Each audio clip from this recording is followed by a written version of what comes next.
Adam. Philippines Open. We sat outside the Gateway Mall here in Araneta City, part of Quezon City, part of Manila, in the Philippines. The Philippines Open, day one yesterday. What do you make of the whole setup here in the mall? It's quite different, isn't it, from what we've come to expect on the World Nineball Tour, but I've loved it. Oh, I think it looks amazing. You know, when you walk in, you see obviously the 8 tables all sort of like in that rectangle section. I think it looks class, to be fair. Really good. Really good. You'll be better to answer than me, really, because it's not something we've seen like on the World Nineball Tour. In this modern inception of the game, obviously the venues have been completely different. But for you, this is like 20 years ago when you're in your prime, you know, coming to the Philippines, playing in these malls, the crowd on top of you, the balcony's full. Is it giving you a bit of like a throwback? Yeah, I weren't playing 20 years ago. Let's just steady on, not far off that. No, obviously, Philippines have always sort of done some events in malls. So obviously all the pool players, they've played in malls over the years, always a good vibe, different sort of like environment, but I think a great environment because obviously you just get people, you know, stood right there as we've seen yesterday. And obviously people who are thinking, what's going on here? What's this? You know what I mean? So just a real good vibe, I think, in a mall. Obviously you've got all the shops there, so there's plenty of food, drinks and whatever else. Yeah, I think there's a big sort of like future in tournaments in malls. I was speaking to a couple of players yesterday, yeah, especially the young ones. Like I say, the young ones, you Fedors and your Morrises. This isn't something they've ever experienced before. Yeah, I seen Fedor's post yesterday about playing in the mall for the first time, so I had a little chuckle at that because you just think everyone's played in a mall, don't you? But he seemed to enjoy it. Obviously, he got mobbed after his match. Yeah. And it's very intense. So I think all the players we're used to sort of seeing or working with, playing, you know, in all the events on our tour, I think everyone will enjoy it. Yeah, it's crazy. I mean, obviously the tournament as well is open for fans, which is, I think, it's a fantastic way for especially a country like the Philippines that has such a rich pool heritage. You know, they haven't hosted too many top-level tournaments in such a long time. And now, you know, to have the likes of Fedor, Gorstier, FSR, like even the world champion Carlo Biado, these top names back here competing in the Philippines, it helps these guys as well feel like they are proper like sporting stars. Yeah. Like Fedor, I know. Yesterday with all of them, Jay were there, even that JB Susel, if I pronounce that right. Yeah, definitely. I think. You know what's crazy though? I was thinking about this last night because I went to that Sharks Billiards. Yeah. If I said to you, is Nineball a popular, well-known, big sport in England, what would you say? In England? No. Right. Is Nineball a well-known, popular game in the Philippines? Yeah. Right. Well, this is how crazy it is. This is the work you guys have got to try and get your head around. How on earth, right, can the Reyes Cup not be a complete sellout, but the Moscone Cup in London is? Yeah. How bizarre is that? I know, and it's crazy. Well, we were speaking about this yesterday amongst the team, and obviously the Moscone Cup's been going over 30 years now. I think for the first 12 years, Barry would he'd be free, he'd be stood there on the streets in Romford, outside the rollerball, handing tickets out, trying to get people in. Yeah, to get an experience of what this is, try take this in. And obviously the event, the Moscone Cup now is obviously its own completely different animal, but that's taken years to build. It has, but out of them 3,000 that go, who are the all? Yeah. That's what I want. I mean, obviously we know there's some Americans, we know there's some Europeans. Yeah. But take away the actual pool fan, who are all the other people going? Yeah. Are they pool fans that we just don't really know about, or are they just like, oh, they see the Moscone Cup, I want to go there, it looks a good crack, but then they don't know what else is going on throughout the year. Do you know what I mean? Yeah, I know, I do. I think there's some similarities with the darts a little bit there.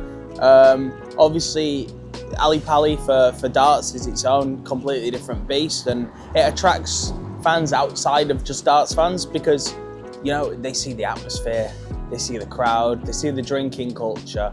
And I think that appeals to a lot of people. I think the Moscone is our version of that. Yeah, and probably the fact that Europe versus America. Yeah. You know, the average person maybe relating to that a bit better. I just thought of it last night. I thought, how bizarre. No, I get you, and I think the one thing that we noticed from the Reyes Cup is it'll grow year on year. Day 4 this year was Great. was excellent.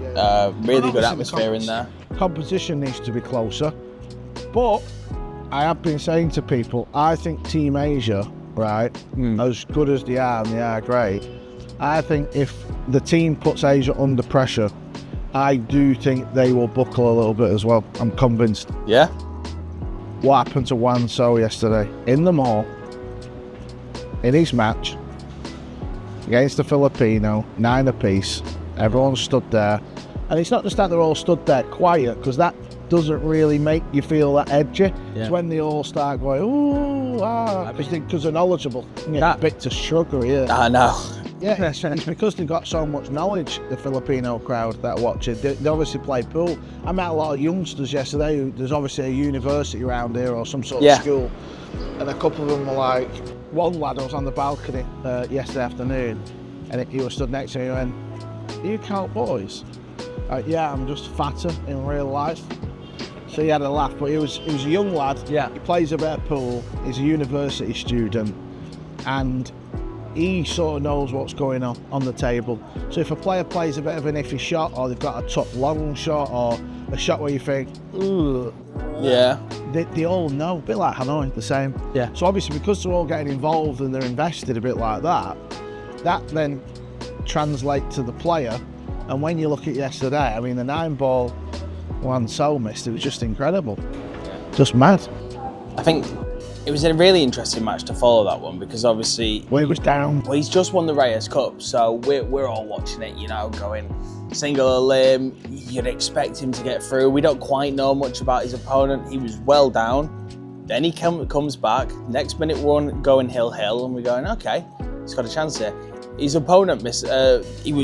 He was cleaning up, and then did you see he got really basically got stuck on the 9. He did, yeah. And we're stood there going, oh, I don't know what to play here. And I think it was Jeremy on comms said he went for a shot that he thought he shouldn't have played. Yeah, he did. I was in comms with JJ. Yeah. He tried to maybe outside bank in the corner, but with a bit of a safety. We felt he could have done something different, but I don't know if the 9 were touching the rail actually. Yeah. He had just touched it. I don't know.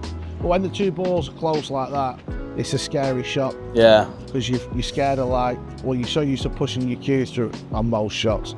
So when you've got to just sort of jab it, it can be a bit scary, but just a great atmosphere. And then we had another one, didn't we? Neuhauser. He was 8 or 9-1 up, and then his opponent come back to 9-8. I think, I was going to say he won like 6-7 on. Yeah, and I was stood. That's where I met that lad, the young Filipino fan, and that was another good atmosphere. But listen, these are just first round matches. This is going to get real wild in here. Yeah, 100%. I think obviously once we get to the last 64, you know, we know that every player in that field is going to be pretty capable. Yeah, without a doubt. 2 Spanish have just arrived, Carl. What time are you playing, David? 12:30. This is how the pool players prepare. It is currently 10 to 10. I will go to practice. Yeah. Oh, we're just having a coffee. Good luck. Good luck. David Alcade, he'll have played in this environment before, surely. Yeah, he actually played. I did as well, but David played in the mall that was next to the old hotel where we was. World Cup of Ball? Yep. I didn't even realise. I walked in and I didn't even know until I left I'd played there. That's how tapped I am.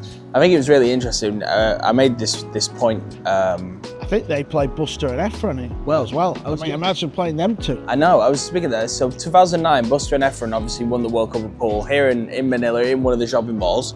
They're in the final, they beat Germany, which was Torsten and Ralph. And I was speaking to Torsten and Ralph about it yesterday. They're both here playing. They're both here playing. And I was like, that's what, 26 years ago? Yeah, that's mental. And they all still play great, don't worry about it. 26, it's 16 years ago. But yeah, of course. Listening to the maths path. But yeah. Did you say 2009? 2009. But obviously, speak of Busty and Efron, they're playing this week. Class. I mean, we thought it was busy yesterday in that mall. When them 2 are at the table, there's not going to be like an inch of space. Well, Walk through. last night, Buster was having a little practice at Sharks, so me Yeah. and Scott flew down on the bikes. He did about half an hour and he was like, God, this is not easy, which I understand because they've played so many exhibitions over the years, Yeah. tournaments, big tournaments, challenge matches, to just go and have a 30 or 60-minute practice on your own, it's brutal. But he knows if he wins, he's got Fedor.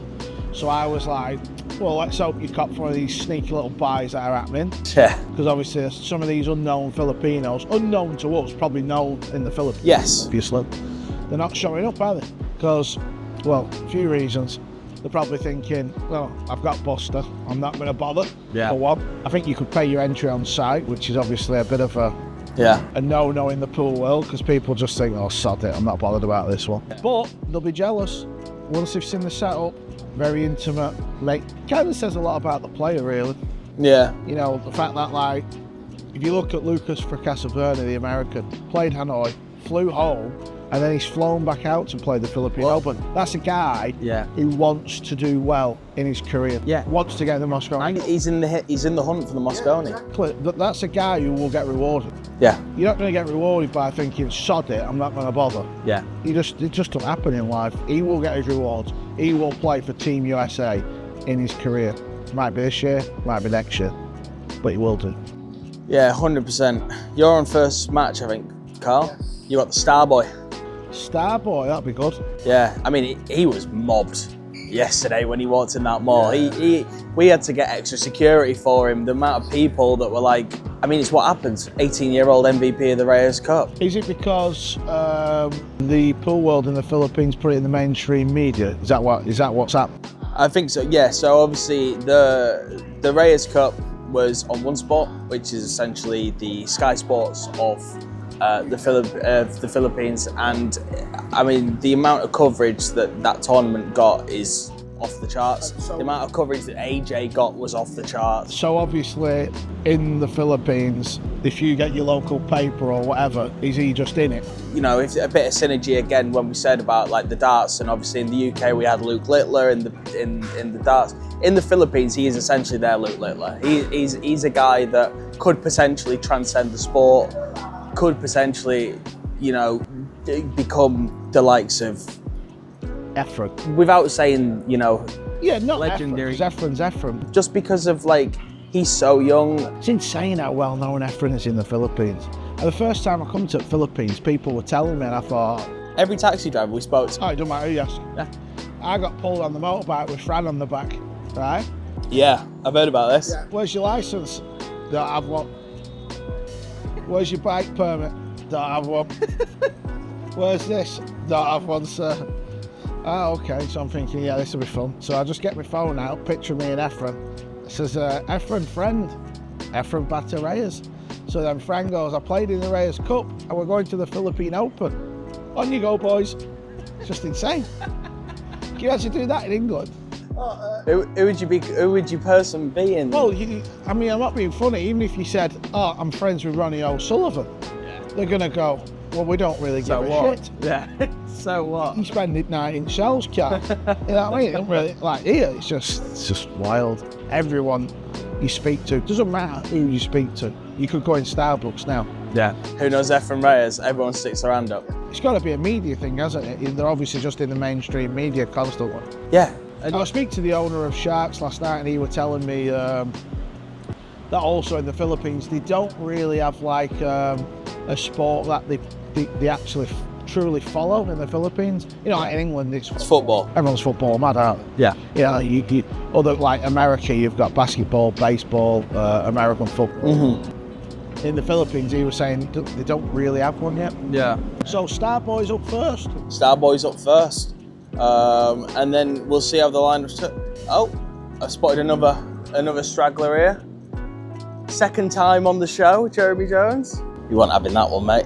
Well, it seems very quiet. That loss must have hurt. That loss must have hurt. That spanking must have hurt. I got 6. You got 3. No, he knows we're filming. Did you have a bit of a laugh and a joke with him on comms yesterday about it, or? Do you know we never even spoke about it actually? Really? It's not like you. No, I think because we talked about it when he got in on our little break room show. Yeah. Kind of it, really. I'm not really like that. I know I have a bit of a laugh and a giggle when there's loads of people around, but Yeah. listen, I know what he went through. I went through a similar thing, didn't I? Yeah. Just not easy. Very, very, very, very tough. I think finally, let's just touch on Billy Thorpe's match against Brian. Brian, he can play though. My man Joe next to me doing the. Yeah. Every time I thought, oh, how do you pronounce that? I was just asking him. Well, he can play.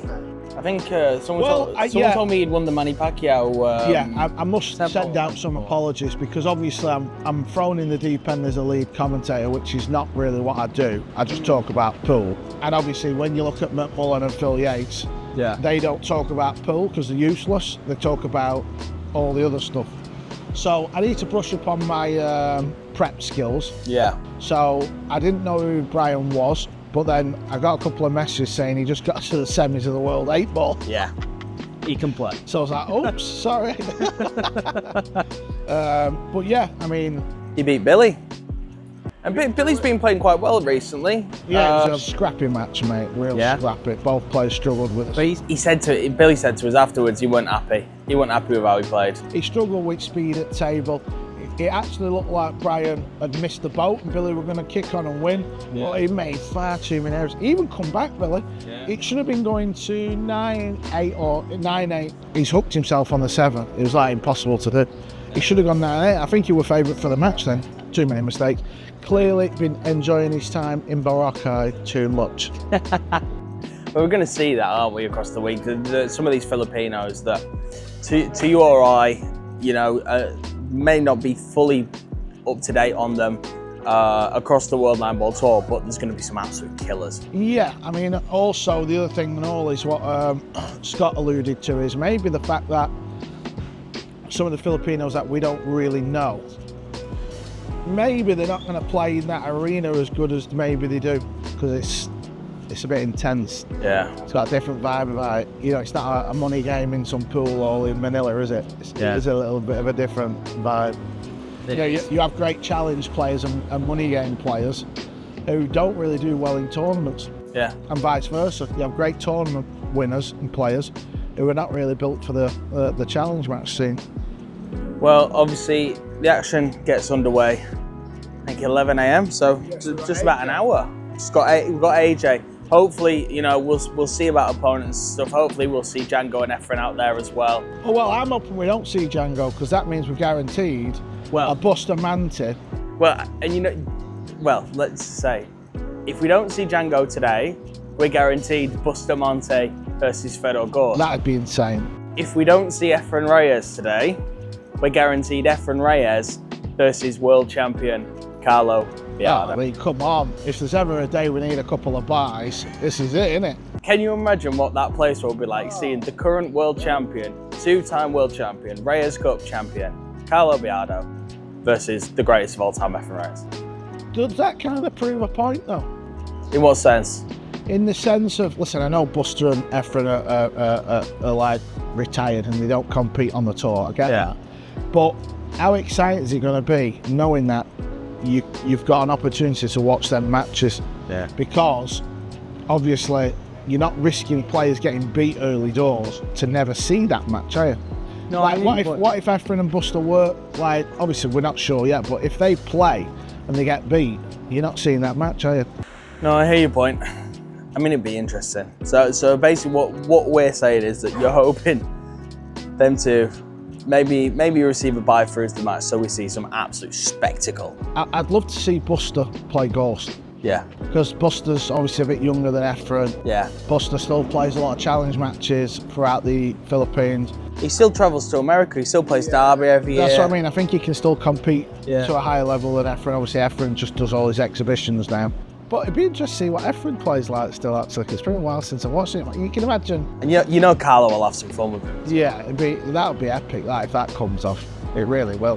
But obviously, because it's only 128 players, obviously Shaw's through, Ghost is through. FSR's through. Yeah, we're just going to get these matches. They're just going to be meeting each other quick. Yeah. It's just going to be happening.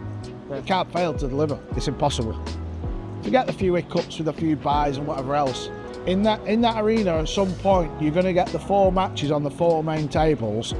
It's going to be wild, I can assure you. I promise you. Yeah. It can't fail to deliver. And they're all going to be insane matches. Yeah, they're all going to be big names, and you're all going to be like, freaking hell, look at this match. Oh, you got that match. You're not going to get that like a ghost playing somebody who, no disrespect to, but that you're thinking, well, not really bothered, who's this guy, you know what I mean? You're just not going to get it. You're getting the who's who meeting. It's all thanks to you, right, Carl? I mean, I am a big fan of single elim, smaller fields, I am. Because I think, well, do you know what amazes me? I read so much stuff online, right? If you think about this with pure common sense, right? If you have a tournament that's double elimination, right? So let's just say you say to a pool player, I've got a tournament there, double elimination. I've got a tournament there, single elimination. Listen, prize money is key, I get that, because you're tempted by prize money, right? I mean, every pool player in the world wants to play in the Reyes Cup and the Moscone Cup. It's a freaking race to 5. Yeah. So no one's asked about the races, it's about the Gelder, right? So, but let's just say you have a tournament there playing double and a tournament there playing single. Why would you want to mess around playing double elimination? Well, you're not really getting paid any money until you qualify for single elim. You may as well just start in single elim, right? Yeah. Because the tournament doesn't really start till single elim. I suppose the counter to that is just that you get more match practice, able to get yourself back up to... Yeah, I mean, I get it. I think it's just been a thing in the pool world. Maybe it's tough to convince players, I don't know. No, I know what you mean. I mean, we said it before, there's no other sport really that uses a format like it, is there? But for me, if you look at one of the best matches that I've witnessed and events, it was World Pool Masters last year. Look at the final we had. What? We had Fedor Josh against Fedor. Filler. Yeah. It's as box office as it gets. Yeah. When have they played since? Yeah. Well, tell me. I mean, that match were a joke. It's just box office. Yeah. Went to right to the end. It had all the drama, all the buzz, all the razzmatazz. We need more matches like that. No, completely agree. I mean, so some of the matches we had as well last year, I mean, you even look at US Open final, SVB versus Fedor. Gold. World Championship final, Kachi versus Fedor. I mean, Fedor's involved in all these. Yeah, so basically, Fedor gets to the final. Basically. So every time he gets to the final, it's box office. Well, Fedor might get to the final. He has to get through Django Bustamante potentially first. And where can the people catch all the action, Carl? You'll be speaking on what brilliant online platform can the people watch on? WNT.tv.com. That's the one. See you there.